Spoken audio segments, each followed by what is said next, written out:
There she is. Remington Super 75. It's, got the finger oiler on it there, thumb oiler. 28-inch bar. It's probably the loudest chainsaw I ever heard.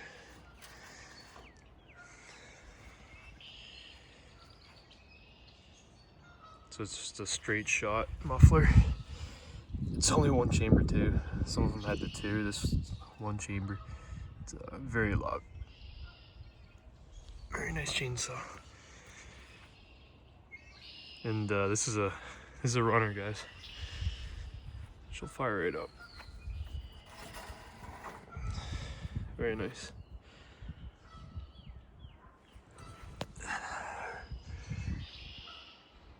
Original Remington bar.